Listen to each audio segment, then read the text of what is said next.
आपकी আদালতে জেডিইউ এর নেতা নীতিশ কুমারের ওপর অভিযোগ হলো যে ইনি শুধু ভোটের জন্যই রাজনীতিটা করেন। নীতিশজি, জনগণও বারবার আপনাকে এই প্রশ্নটা করেছে। এখন নির্বাচন সামনে, তাই আপনি আর আপনার পার্টি রামবিলাস পাসওয়ানের দোরগোড়ায় গিয়ে দাঁড়িয়েছেন। বারবার পাসওয়ানজিকে অনুরোধ করছেন যে আমাদের সঙ্গে যোগ দিন। যখন বিহারে এই কথাটা উঠেছিল তখন আমি নিজে এই প্রস্তাবটা দিয়েছিলাম, আর উনি আমাকে নিজের বাড়িতে নিমন্ত্রণ করেন ইফতার পার্টিতে। আমি গিয়েছিলাম, অনেক আলোচনাও হয়েছে, পরেও ওনার সঙ্গে আমার কথা হয়। কিন্তু সেটাতে আমার একটাই অনুরোধ ছিল, আমি ওনাকে বলার চেষ্টা করেছি যে ওখানে যে সরকার বিরোধী ভোট রয়েছে তাদের একজোট দেখুন, হওয়া উনিও উচিত। আপনাকে বলার চেষ্টা করেছেন যে যদি আপনি বিজেপির সঙ্গ ছেড়ে দেন তাহলে আপনার সঙ্গে হাত মেলাতে রাজি। না, অন ব্যালেন্স অফ কনসিডারেশন এটা আমার জাজমেন্ট ছিল যে কারোর সঙ্গ ছাড়াটা উচিত নয়। বরং আমি তো পাসওয়ানজিকেও অনেক বোঝানোর চেষ্টা করেছি, কিন্তু ওনার নিজস্ব কিছু সমস্যা আছে। এতদিন ধরে উনি ভারতীয় জনতা পার্টির বিরুদ্ধে বলছেন, এটা ১ নম্বর। ২ নম্বর, উনি কেন্দ্রীয় সরকারের মন্ত্রী, সেখান থেকে উনি বেরোতে চান না। যখন একবার এই প্রস্তাবটা আসে, আমাদেরকে বলা হয় যে আপনারা এনডিএ ছেড়ে দিন। তাই আমাদের পক্ষ থেকে আমাদের পার্টির এক সহকর্মী একটা বিবৃতি দেয় যে আপনি ইউপিএ ছেড়ে দিন। এই কথাটার মধ্যে কতটা সত্যতা রয়েছে যে আপনি প্রস্তুত ছিলেন কংগ্রেস পার্টির সঙ্গে বোঝাপড়া করতে? কংগ্রেসের দল পুরোপুরি প্রকাশ্যে ইউপিএ থেকে লালু প্রসাদজিকে বহিষ্কার করে দিত, আর তাকে বহিষ্কার করার পরে বিহারে আহ্বান জানাতেন যে সেখানে সরকারের বিরোধী যত পক্ষ রয়েছে তারা একজোট হোক। তখন আমি ভেবে দেখতাম, আমি বলেছিলাম যে যদি কংগ্রেস পার্টি এরকম কিছু করে তাহলে আমরা সেটা নিয়ে ভাবব। জর্জ ফার্নান্ডেজ সাহেবের থেকে বেশি অ্যান্টি কংগ্রেস ফিলিংয়ের লোক আছে কি? উনি বললেন যে বিহারকে বাঁচানোর জন্য আমরা কংগ্রেসের সঙ্গেও পার্থক্য ভুলতে রাজি রয়েছি। আমরা তো তৈরি ছিলাম, কিন্তু কংগ্রেস পার্টির সাহস আছে? ওদের এখানে ২৪টা এমপির সমর্থন চাই। ওরা লালু প্রসাদজির সঙ্গে যতই লড়ার নাটক করুক না কেন আসলে লড়তে পারবে না। কিন্তু নীতিশজি যে কংগ্রেসের বিরোধিতা সারা জীবন ধরে করে এলেন, বিহারের নির্বাচনে জয়লাভের জন্য তাদের সাথে হাত মেলাতে রাজি হয়ে গেলেন। কংগ্রেস পার্টির সঙ্গে ওই সময় আমার জোট বাঁধতে কোনো রকম অসুবিধা থাকতো না যদি কংগ্রেস পার্টি লালু প্রসাদজির সঙ্গে সম্পূর্ণভাবে সম্পর্ক থেকে বেরিয়ে আসতো। এটা অন্য তো কোনো আপনিও জানেন কনফিউশন যে নেই। কংগ্রেস না, পার্টি একেবারেই না। আপনাদের সরকার গড়ার জন্য নিজেদের সরকার তো একদম। বিসর্জন দেবে তাই না। তো নিজের বলিদান আমরা করব না। উনি দিল্লিতে লালু প্রসাদের সঙ্গে বসে থাকবে আর সরকার চালাবে, আর বিহারের জনতাকে বোকা বানাবে।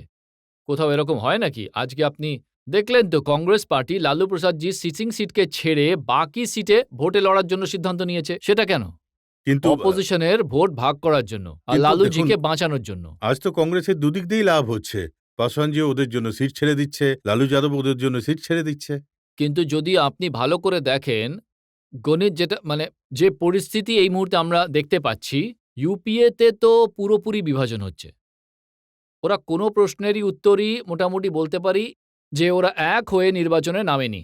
দ্বিতীয় কথা, ওই যে লড়াই করার কথা বলা হয় সেটাতে কোনো দম নেই। কারণ লালু প্রসাদজি বলে কংগ্রেস বেশ ভালো, কংগ্রেস বলে লালু প্রসাদজি ভালো। রামবিলাসজি বলছেন কংগ্রেস পার্টির জন্য আমি ছেড়ে দেব। আরে লড়াই মানে তো লড়াই হয়।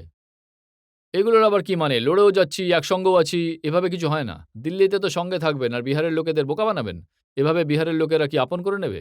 সেটা তো আপনিও মানে করার ওনাকে চেষ্টা করে শক্তিশালী করা হচ্ছে। লালু প্রসাদজি শক্তিশালী সেটা কিভাবে তো হচ্ছেন? আপনিও চেষ্টা করেছিলেন। পাসওয়ানজি দিল্লিতে কংগ্রেসের সাথে থাকুন আর বিহারে আপনার সঙ্গে হাত মেলান। না, সেটা সম্ভব হতো না।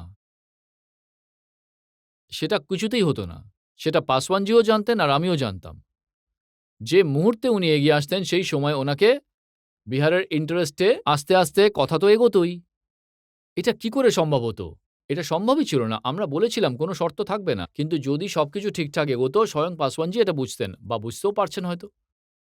তবেই তো তিনি এই দিকে আর এগোননি। এই যে আপনি পাসওয়ানজি আলোচনাটা করছেন না, পরিষ্কার কাটিয়ে দিচ্ছেন, সেটার মানে এটা তো নয় যে পোস্ট পোল অ্যালায়েন্সের কোনো দরজা জানলা খুলে রাখতে চাইছেন।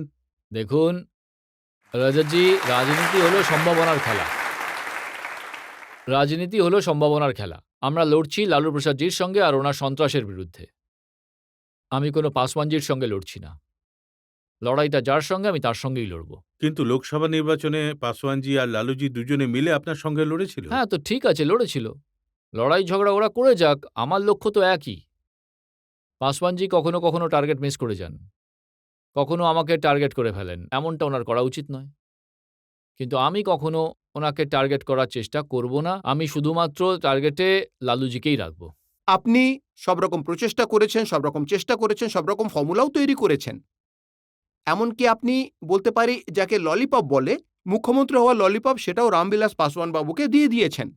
কিন্তু এইসবের পেছনে কোথাও না কোথাও নীতিশ কুমার যে নিজের ভবিষ্যতের ব্যাপারে দুশ্চিন্তায় ছিলেন, এমনটা কেন?